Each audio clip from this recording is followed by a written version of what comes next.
VSiN, the sports betting network. The numbers told the story, they always do. It's one of those idiots who believe in analytics. This is a numbers game with Gil Alexander on VSiN. Good Thursday morning to you. This is a numbers game at VSiN, the sports betting network, VSiN.com, Game Plus, iHeartRadio, YouTube TV, and of course, Sirius XM channel 158. I said YouTube TV is what I said right there. Yeah. Just in case you were wondering. Gil Alexander, Kelly Bidlin, and the Hizzy. What's up? On a Thursday. How you doing, man? I'm doing great. It's a beautiful Thursday in Las Vegas. It's a beautiful Thursday on the show because what happened here is that Stevie Fezzik can't do the show tomorrow. Mm-hmm. So we have wedged, we have jerry-rigged him, we have crowbarred him into the Thursday show. That's right. So Steve Fezzik for a half hour this hour, followed by Unscripted with the Cragman. We tried to come up with Zach Kidd make it today. Usually it's the Zach and Crack show on Thursday. And then we were like, well, Zach can't make it, so how do we have any guests that rhyme with crack?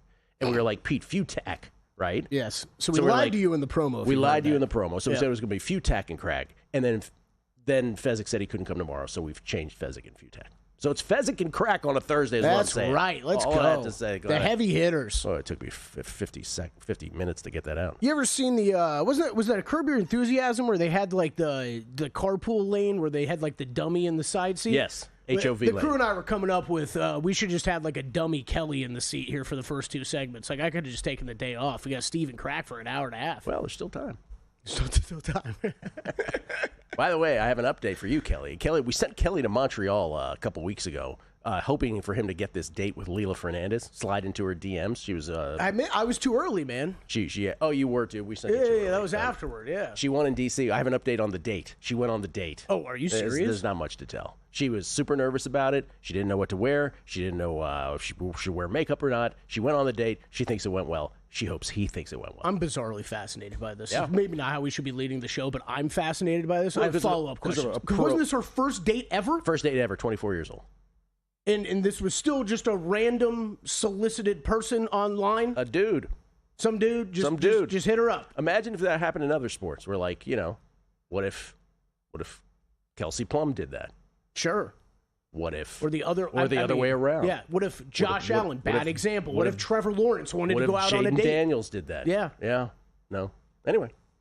Speaking of that, it is fascinating. Let me start with be careful, Layla. It isn't with yeah, exactly. That's very true. Be careful, because nothing bad happens in DMs. Besides Fezzik and Crack, we'll talk Offensive Player of the Year, which we didn't get to yesterday in the NFL.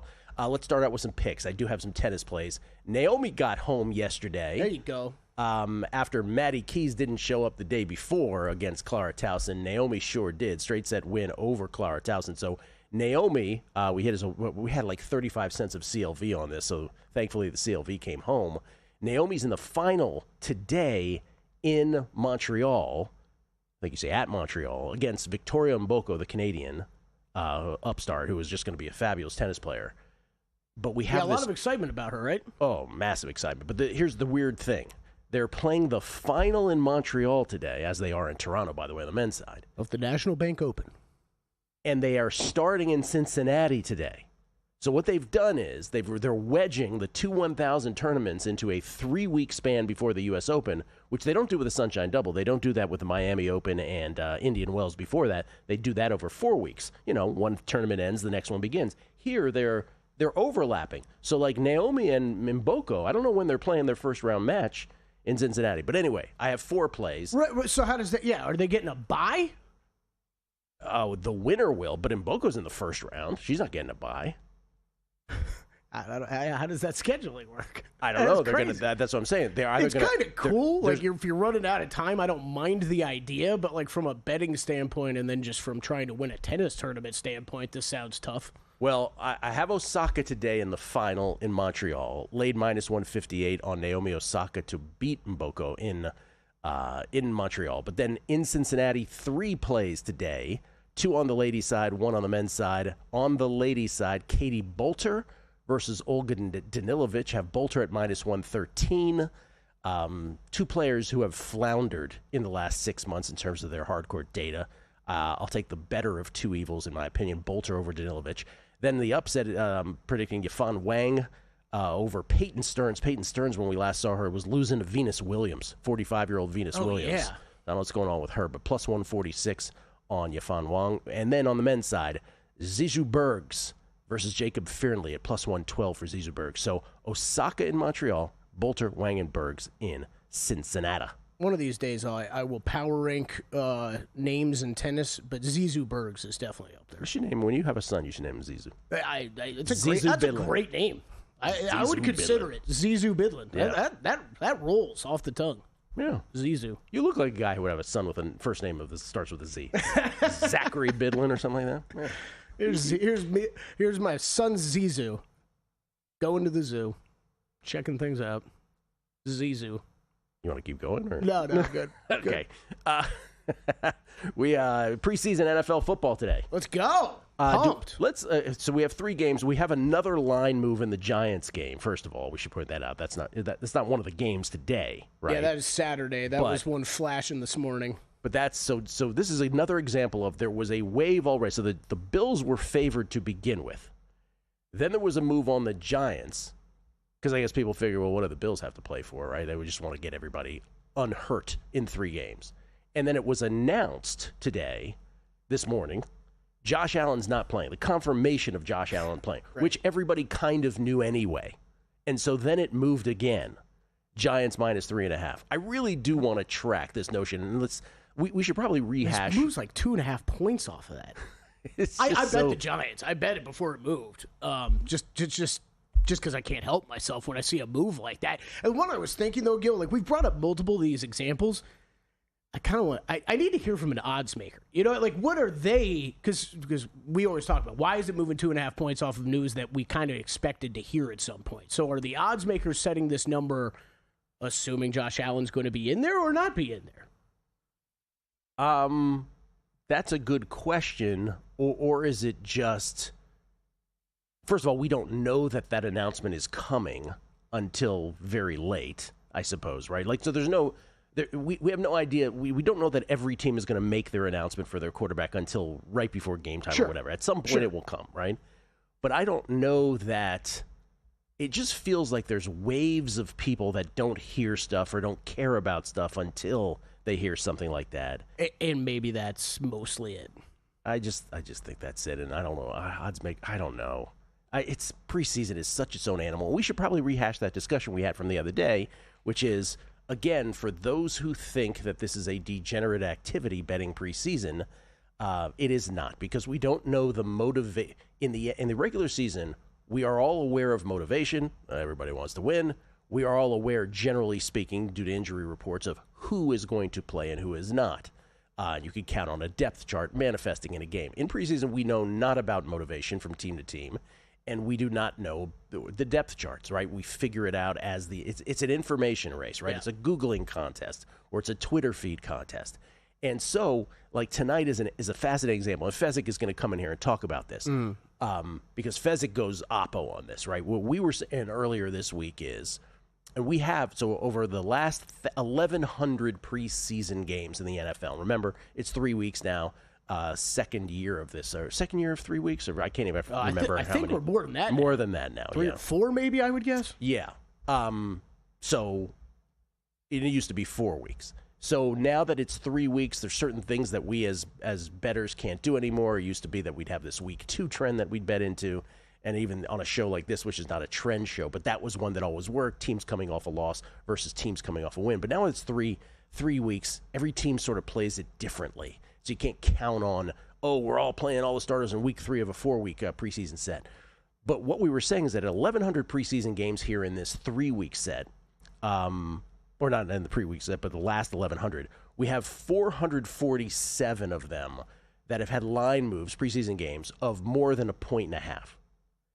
And of those 447, if you bet those pre-Steam, you'd be hitting at a ridiculous 65% ATS. But if you bet them post-Steam, and we never ever say, hey, might as well bet it post-Steam. Yeah. We'd never do that in anything else. But you'd still be hitting those at 58%. Now, Fezzik probably going to come in and say, I'm going to go the other way on this. Yeah. Because, again, even us saying it right now, this goes against our DNA, our betting core DNA. But I'm going to track this. I'm going to see if the Bengals cover 6. Yeah. Yep. I'm going to see if the Giants cover 3.5 now. I'd love to know if this works out. I mean, I was shocked when you and Drew were discussing this the other day in that percentage of after the move. I mean, you're talking, Colts Ravens tonight, right? Or Bengals Eagles, basically the same thing. I mean, you're talking about a near 6-point move in a game that has a total in the mid-30s. That is massive in a football game. It's fantastic. A couple other things that we didn't get to yesterday. I just wanted to bring up quick about preseason and if you are looking to bet it and kind of where to start. Matt Humans has a great article up at VSiN.com. He wrote last week, I believe, on this. We talked a lot about the coaches. I think just on the basics of how you're handicapping these teams, I always look at the coaches.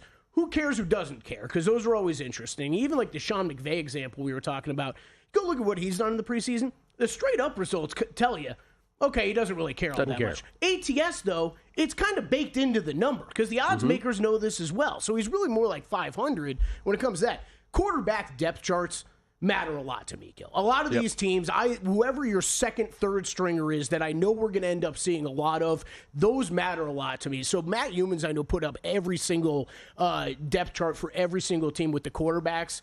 That is basically where I start when it comes to this. And I know Steve brought this up. Keep in mind about that 1 point, right? About how many of these games could land on 1 because teams are going to want to go for 2 and not go, you're not going to go for a tie in these games. I have quarterback depth chart bookmarked, team by team, division by division. Yeah, it's great. What are you most looking forward to? Are you more looking forward to a Joe Burrow playing several drives? By the way, he'll play more next week, or Shedeur Sanders playing half a football game or more? Looking more forward to Shedeur Sanders. Me too, absolutely. Offensive Player of the Year, National Football League. We will discuss it with parameters next on a numbers game at VSiN, the Sports Betting Network. Got a good thing coming, just wait and see. It's a good.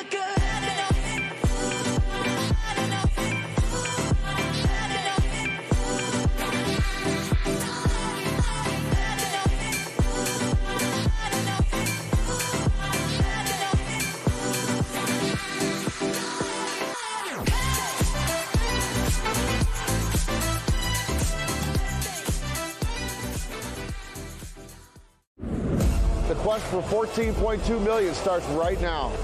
We've waited. It's now here. Record-breaking signups, $14.2 million. Also record-breaking chaos. The number 1 team goes down in week 1.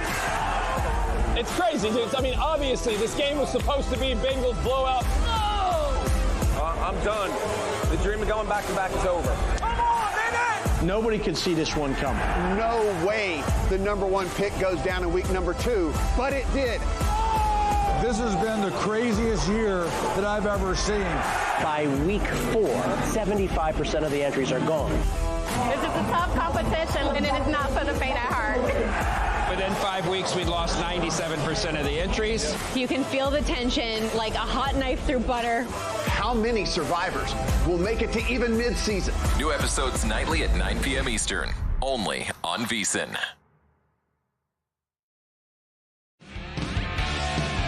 Coming up on the next edition of Follow the Money, 3 games kick off week 1 of the NFL preseason with a lot of line moves, 4 baseball games to go over. Jordan Scott, owner of Mama's Pizza, in studio to talk pizza and also a great Rihanna story and a little football. It's emotional for us all. The final edition of the fast food rankings, Matt Humans, to go over his top 50, and the tip jar is open. Send in your pizza bets. Follow the Money, 4 to 7 Eastern on VSiN.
Game on VSiN, the sports betting network. Want to bet smarter? Start with Smarter Insights. Right now you can check out VSiN's college football betting guide, Steve McAdoo's preseason Week 1 analytics report, and Dave Tooley's Week 1 preseason picks. And later today you can check out Arlington Million horse racing predictions, Tyler Shoemaker's WNBA best bets, and Matt Humans has his fast food rankings. Oh, that's happening? I didn't know that. I thought we were retired. I thought they were retired. I think this is his last year doing it. This is the last year. Okay. And is he retiring just because he just doesn't want to do it anymore? I believe so. Right now, you can sign up for as little as $9.99 to access all the VSiN Pro articles. Just head to VSiN.com/subscribe to sign up today. I wonder if Humans was thinking about, man, I don't want to have to do this for the next 10 years. It's not going to move much. I think that's, if I had to guess, I think it's all right. Not having to do it for 10 more years. I've already done it for 7 years. Well, I mean, it'd be great if, like, 5 years from now, maybe he does it again. But right. But to be held to it every year, I understand. I'm making bets. Anyway, this year's are up. Kelly's firing. I'm firing, man. We get tweets at Beat of the Book. We'll find out what Kelly's firing on here momentarily. Larry Fresh. All this talk about you cursing in Survivor. First 3 minutes, episode 2, Dana White dropping multiple F-bombs. I hope to see yours on signs in the future. What is that? Oh, there's signs there. Well, he was the only one that was worse than you, I heard, right? Yeah, he did multiple times. Bet you Dana White's not in the penalty box. All right, Bengals first half I'm in on. So the first half numbers come out day of preseason. Yeah, good work by Danny Higgins back there letting me know that. So what number did you get? 3.5. I just laid 3. So that's the way to play it. Perhaps. I was looking at before the show back there looking at these first half numbers, and I'm like, like when we've talked about these games where you're like, okay, well, Burrow's going to go early, the starters are going to go early. Yeah. It's sometimes we see that first half number just as big, if not bigger, than the full game number. Because of that, I look back, I'm like sitting there, it's 3.5. The game's at 6.5. That felt light to me. And now, of course, I switched over during the break. First half, it's out to 5 or 6 most places on the Bengals, so I caught a straight 3.5 over at Boyd or FanDuel right now. Go. I'm go. I'll do that. My Bengals up to 6.5 today, but 3.5 their first half, according to Kelly. And then Zach Taylor, I threw this in last segment, but I'll say it again. He said that Burrow will play more next week.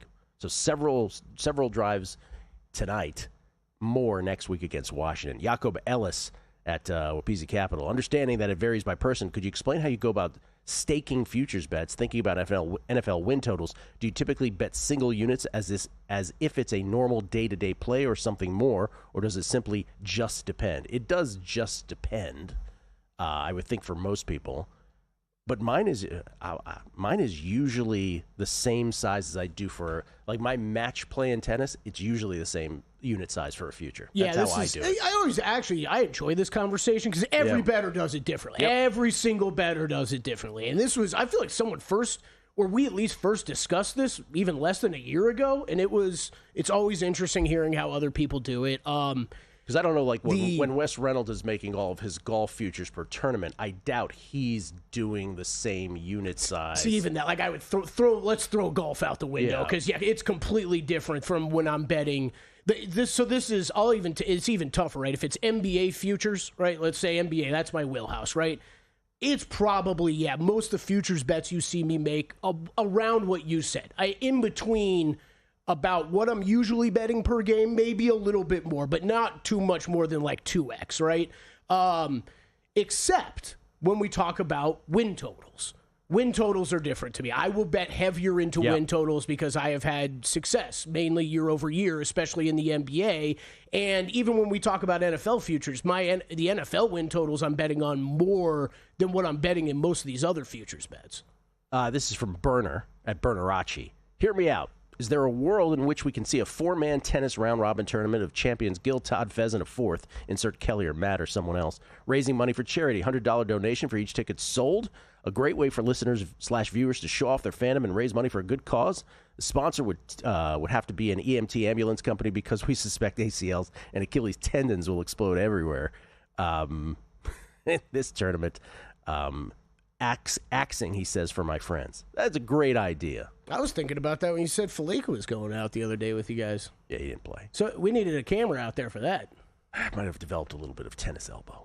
Yeah, Gil came in pain. He's battling through. Depressed about it. Razorblade. I'd assume, this is to your question last segment, Razorblade, we know this part. He says, I'd assume real bookmakers, circa Chris Pinney, move on bets, and the national marketing companies like DK, ESPN just copy market moves. Yes, we know that much. What Kelly was referring to was, and correct me if I'm wrong here, Kelly Bidley. Just originating the number.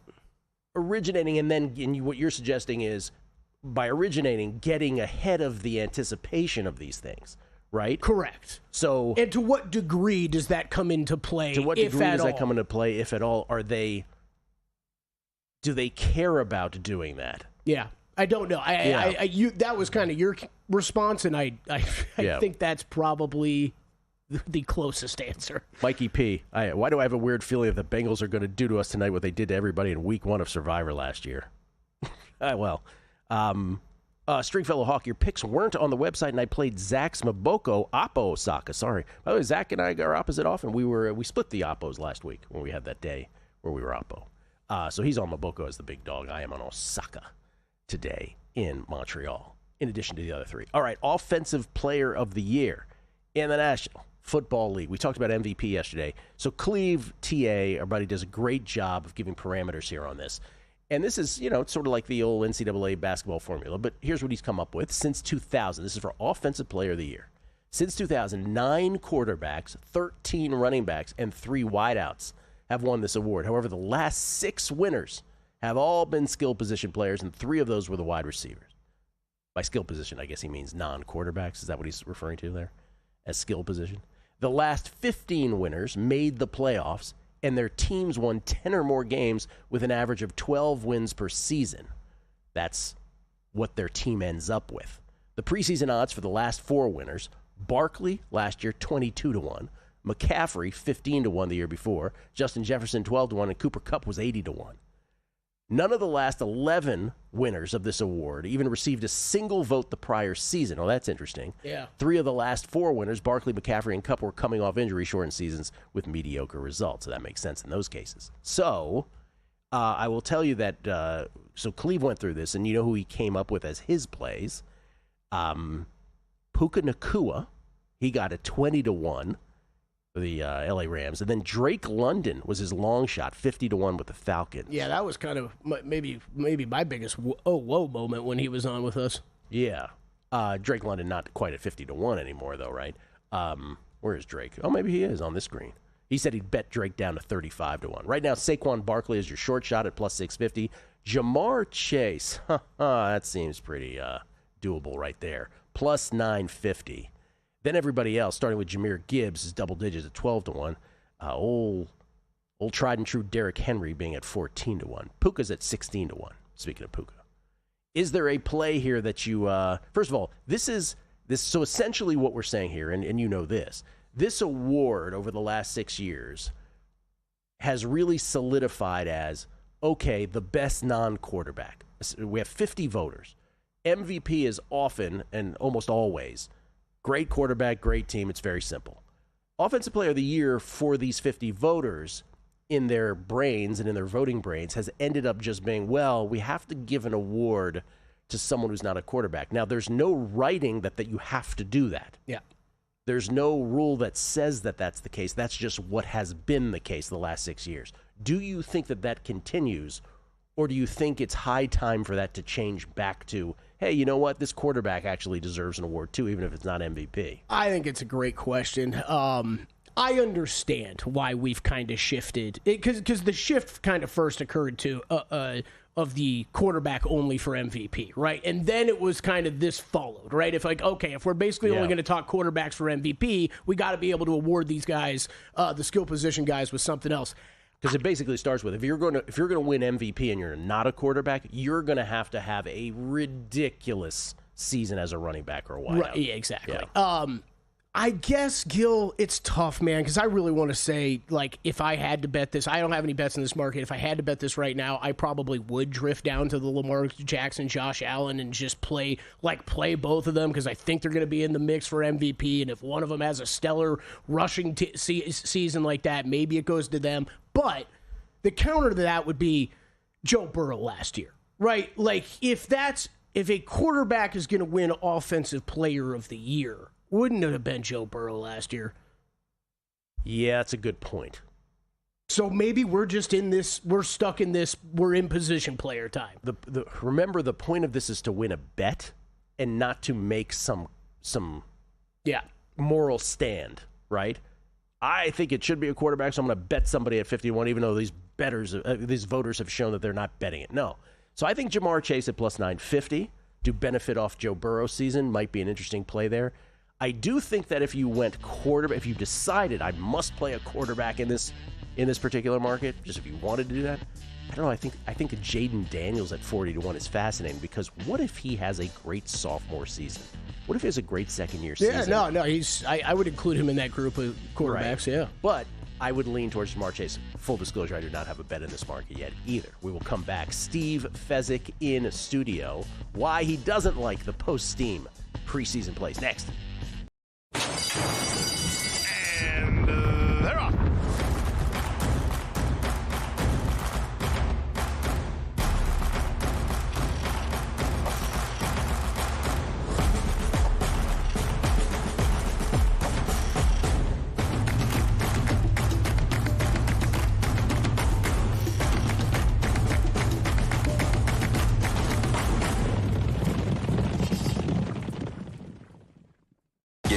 This season with VSiN's College Football Betting Guide, exclusive to VSiN Pro subscribers. It's packed with 136 team previews, preseason top 25 rankings, and best bets from our experts. Pro subscribers also get the NFL Betting Guide, daily best bet emails, exclusive splits, and full access to our premium betting tools. Sign up now at VSiN.com/subscribe for just $9.99 for your first 30 days. Or save 50% with an annual Pro subscription and join us on the Sports Betting Network.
This is VSiN, the Sports Betting Network.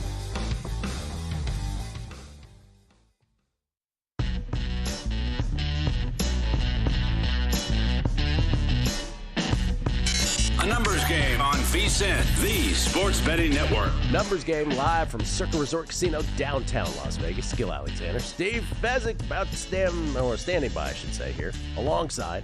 Let me read a few tweets here before we get to Stevie. This is from Joe C714. I second that tennis tourney for charity. I'm in only if Kelly is ball man. I get Kelly to be the ball guy. Jason, Ice Cold Gambler. Does anyone else think that Kelly looks like the son from Pawn Stars? Kelly's just missing the tattoos. Kelly should trade in that car that's in the shop for a motorcycle. I've never seen Pawn Stars. I don't know who he's referring to, but I'm sure Kelly would be down if he's watching it. Tim Bowers. Watching the Circa Survivor docuseries is a great reminder about how we should use game theory. Bet there will still be 30% or more on Denver still in week 1. Absolutely agree with you, Tim. Part of the Circa Survivor documentary, which is airing weeknights here, episode 3 tonight, and will continue into next week, 10 episodes in all, the quest for $14.2 million, is how many people, of course, got knocked out with Cincinnati last year, weeks 1 and 3. We bring in Stevie Fezzik, everybody, for not a special Thursday edition of Fezzik Fridays. We running the intro? We are not. How you doing, Steve? How you going, man? I don't want to use the Bengals in Survivor anymore. No. Most people don't. But I agree with what Tim Bowers is saying here, which is, so you can watch this documentary. You see all the people getting knocked out. Again, 98% plus through 3 weeks last year, which was historical. But it was the Bengals week 1 against the Patriots, I believe it was. 16-10, right? Yeah, 16-10. And then against the Commanders on that Thursday night game in week 3. So really, it was like day 1 of week 3. It was already ridiculous. I agree with him. So the teams that most people will probably play in Survivor week 1, Denver is top of the list. Washington is probably in there. It's a division game, though, for Washington. People get all spooked about division games. But I agree with him. It's going to still be a massive percentage. Even having watched that, people can't resist it. Well, here's the thing. In terms of you optimized it, and your only goal was to get through the entire year, and you didn't have any competition, you should use Denver. They're the 7.5-point favorite. They're not that good a team.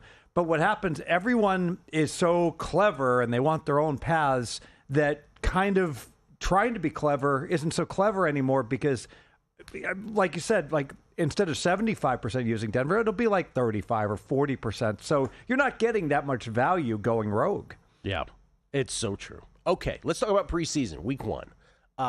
So I had Drew on earlier. Kelly and I had Drew on earlier, and we talked preseason football and the notion of, listen, you get ahead of this steam, this massive steam, and sometimes it's waves, like in this Giants game. Sometimes it's waves of steam, right? If you get ahead of it in preseason, because we never see this kind of movement in the regular season, it makes sense-wise. Again, we're aware of motivation and who's playing in the regular season. We simply are not.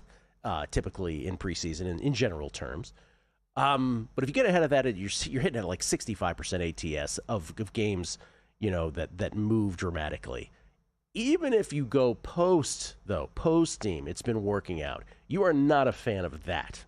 I am not, because my job as a professional gambler is to see when the winds of change are upon us. Okay, so in prior years, I saw all the time games were lined at pick, and then they slowly moved to -3 to -3.5 where they would close. And now I'm seeing line moves like the Raiders are the underdog +1.5, and they go up to -4.5. I'm seeing, the Bengals go from like +2 to -6. I'm not seeing 3-point line moves. I'm seeing 8-point line moves.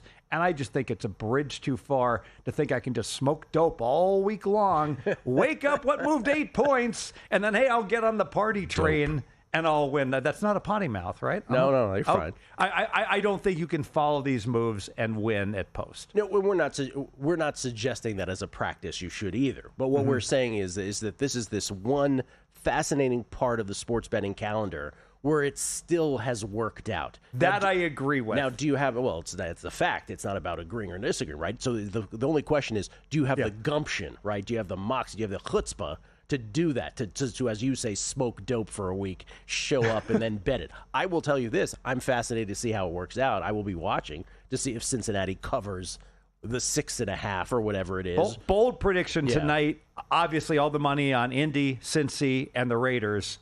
They'll go 2-1 against the opening number, and they'll go 1-2 against the closing. Oh, so a not so bold prediction. What did you bet week 1, by the way? So, and is it all gone? the one number that's still out there, I would play the Bengals-Eagles under 37. Okay.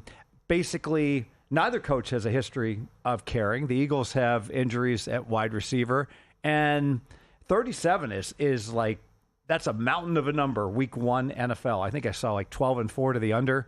If you if you got every game under 37.5 last year. And yeah, the Bengals probably going to put up a touchdown in the first quarter. I still think under 37 or higher you're good to go. These preseason numbers have, and forgive me, I could be prisoner of the moment. It strikes me this year that they are moving as dramatically, if not more dramatically and quicker, or as quick as they ever have. 6 a.m., you before your show even comes on air, here comes all the money right on the New York Giants. But like from Monday morning on, I mean, we saw massive steam on Indy, Cincy, Raiders before the sun even came up in Las Vegas on Monday morning. I've never seen such huge line moves so quickly. What's your theory on that? Preseason obviously is very, very beatable. And there's enough bettors that say, you know what? Someone else is going to bet it anyways. The news is out, so I'm going to take whatever I can get before it moves. Is it that people were reticent to bet preseason in years past, and now everybody just kind of finally was like, yeah, I guess it's those that might have thought it was a degenerate activity, that more and more of those people are like, actually, it's not. And having this stance is kind of stupid and self-righteous. And I also think it's a game of chicken where if we all wait, Alan Boston famously talked about this. He feels sorry for all these bettors that are tipping their hand, betting the overnights in college basketball. Crackman loves betting overnights and the like. You can talk to him about that next segment. But if he doesn't bet it, it's going to move. So why not get down before someone else gets there? Yeah. All right. You had your seminar this past weekend. Boot camp. The boot camp. The Steve Fezzik boot camp, which you did with Kevin O'Neill. Todd Wishnev and I were honored to be part of that on Friday. You had Bill Krackenberger, Anthony Curtis, Jared Smith on Saturday, Las Vegas Chris on Saturday. You had a dinner Friday night. You had a brunch, Saturday night. You had a brunch Sunday morning. Was it just as spectacular as you thought it would be? Exceeded all expectations. And we talked about sitting back, smoking crack, and just taking it all in. What just happened? Yeah. And that basically, I didn't even have to present on Saturday. I could have just sat back and just learned so much from all the experts. I've got like 1 or 2 bullet items for every one of the experts here that I can go through. So if you want a condensed 15-minute summary of a 2-day seminar, I got it for you. No, I'd love to hear what everybody brought to the table. What do you got? Let's start with you and Bill 80 and go country clubbing. All right. So it's not that Gil Alexander can't beat football or baseball, but he recognizes that betting tennis such a bigger edge. And Bill was talking about how the public, it's a balance. You want to talk football and you want to talk NBA and the like, but the truth is these more smaller sports, that's where the biggest edges are. And we actually gave everyone a book by 2020 Sports Betting by Logan Fields to everyone, and most of that book is about beating golf because it's so much beatable. Yeah. Is that what I talked about? I also talked about exchanges as well. Oh yeah, and betting exchange. Do you want to elaborate on that? Well, I mean, no, I don't want to elaborate on it, but essentially what I spoke very concise amount of time, very short amount of time, but I was just essentially getting guys to, and there was about, everyone to just get their brain to sort of toggle into, there are other ways to bet, right? Just to sort of plant that seed for those that have exchanges or sweepstakes betting available in their jurisdictions, that even though I'm not like, hey, go do it now and stop doing everything you're doing, that because those, by the way, have limitations too, right? They don't have futures bets necessarily on the sweepstakes Can't bet side. Mac first quarter, live betting has peril, right? So there's always, what I was trying to do was just plant the seed that have all of these available in the ecosystem, because some sports books do some things better than say the sweepstakes ones do, but I would argue that the sweepstakes ones do a lot of things better than the sports books. Example, NFL opening night, you're going to get like minus 101 in each direction. You're not going to save 10 to 20%. You're going to save 80 to 90% of the vig betting on a betting exchange if you're going to get down on Philly and Dallas. Yeah. And then Todd. Todd was dominated. the star of the show. He really did a great job talking about live betting, a niche, college basketball. Pace is so critically important. When the actual pace does not match the pre-flop projected pace. Yeah, and it was that was a tour de force. He should teach about that kind of thing. He was great, a natural for it. Doesn't have much of a serve in tennis, as we learned yesterday when we played real tennis. Yeah, well, but he showed wizardry, and I knew I was dead when he started giving me tips about how I should do the trophy pose on my serve and what I was doing wrong. Not exactly a threat to beat him when he's coaching me while I play him. More with Steve Fezzik, what others talked about at his seminar, dispensing some wisdom right here on the Numbers Game at VSiN, the Sports Betting Network.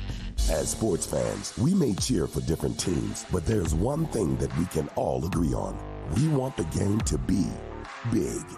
And with 3 levels, 30 cabanas, a 143-foot screen, 6 clean pools, and endless cold drinks, it doesn't get any bigger or any better than Stadium Swim in Las Vegas. All sports, all seasons. It's more than a pool deck. Stadium Swim. It's the only thing like it in the world. Elevate your sports betting game with VSiN's exclusive betting splits. Stay ahead with real-time market trends and track bet percentages on any matchup, then uncover the edge by comparing them to the amount of bets placed to find out where the sharp money is headed. Upgrade to VSiN Pro to access betting splits, live odds, line moves, power ratings, and in-depth game analysis. Go to vsin.com/pro to join VSiN, the sports betting network.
The Numbers Game on VSiN, the Sports Betting Network.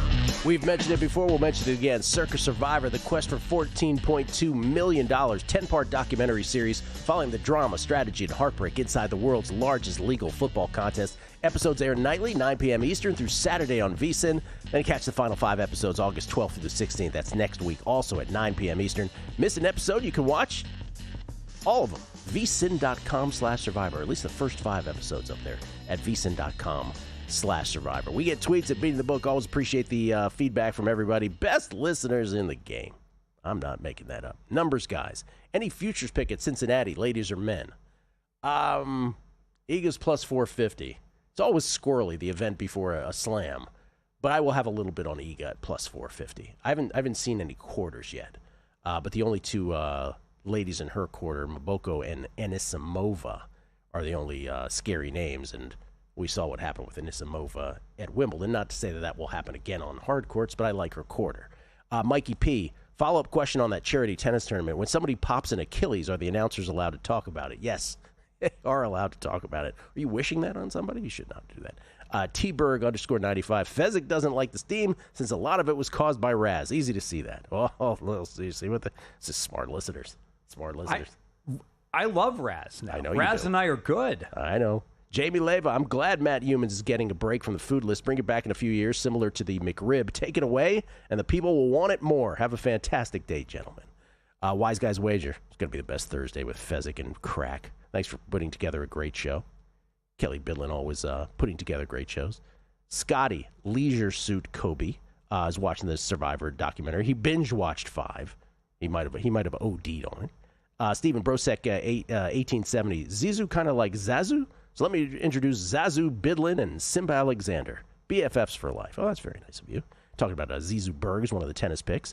Chance Copperpot. Shout out to Prophet X for having the best odds by far. What does he watch? Oh, Toronto, Colorado. He was talking about one of the baseball games having that. But it is in many, many sporting events. And again, you can ask your own price at a shop like that. And then let's see here. And we got others here. Oh, Gibby, what are your thoughts on using profit boost on future markets? Example, 10% profit boost would take the Lions to win the Super Bowl from 10-1 to 11-1. Steve Fezzik is here. Your thoughts? Sure. Well, if you're using bonus bets, you want to bet big underdogs just in general. So absolutely. All right, let's go back to your boot camp. So Todd and I were on Friday. Bill 80 came by on Saturday along with Anthony Curtis, Bill Krackenberger, and Jared Smith. Oh, and just everyone was a star that spoke, and the audience was a star. So many great questions. I anticipate certainly the majority of people who attended are going to come back. Everyone had such a good time. No one left. We went till Saturday, 6 p.m. We were only supposed to go till 5. Wow. Not one person left.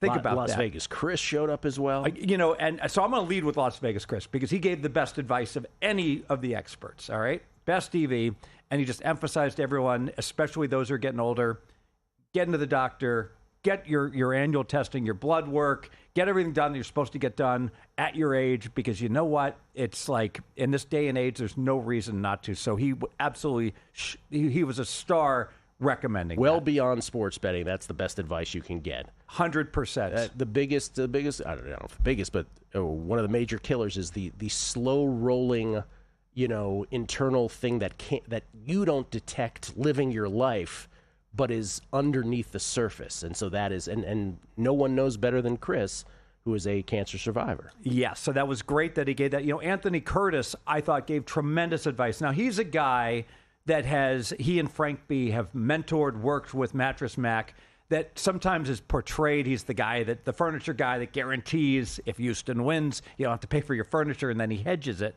in the Vegas markets, and people think he's kind of like an older gentleman that's just a square ball that's, putting bets down. Nothing is further from the truth.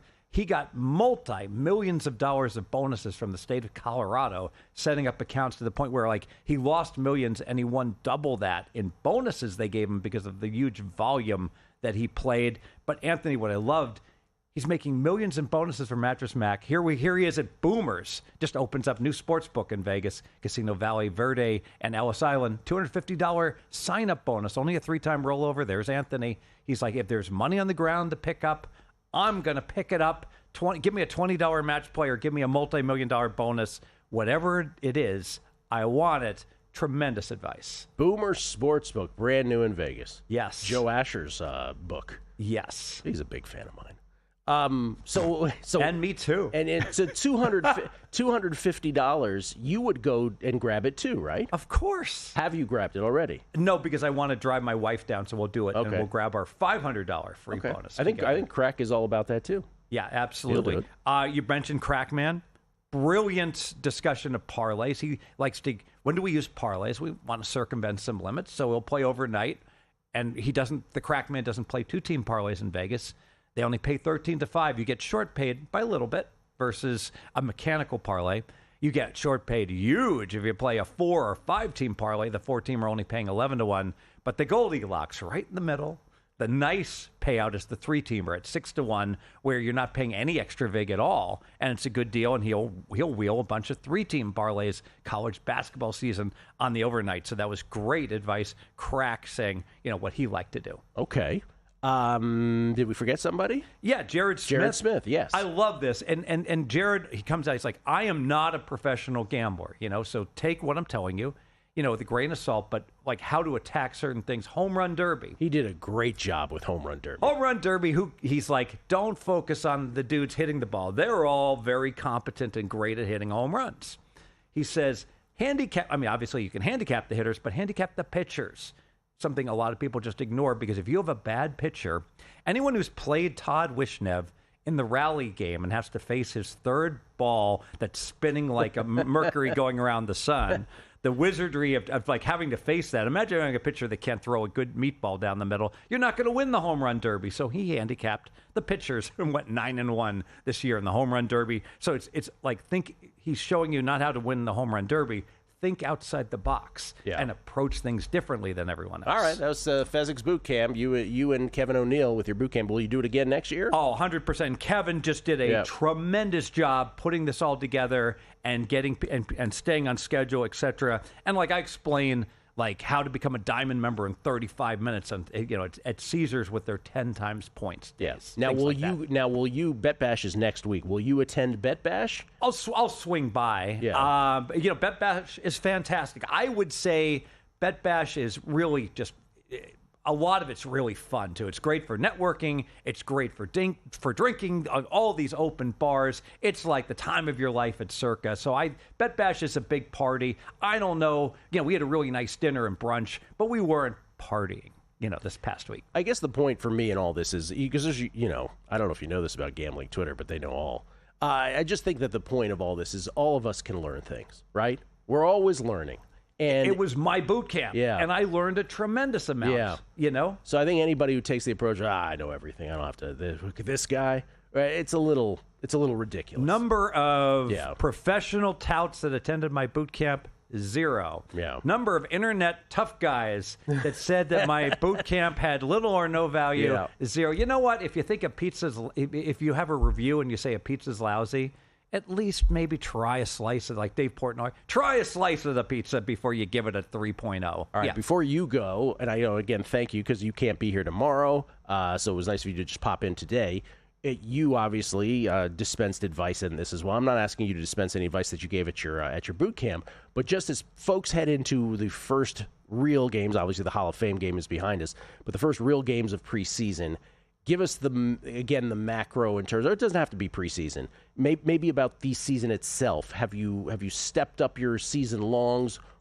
For those who have never heard you before, give your best bit of NFL advice right now. Most of my handicapping is what's called top down, where I'm following the steam or I'm following someone else. But I do think you should pick one sport, bottom up handicapping, where you can set a line on every game. So I did this in my boot camp, but I'll give an example of a bet where I have a power rating on every NFL team, and I went through everyone, and a complete idiot's guide to a bottom-up NFL sports betting method. And what I said is you can start with the season win numbers. Now, you need to tweak them based on strength of schedule, but let me give an example.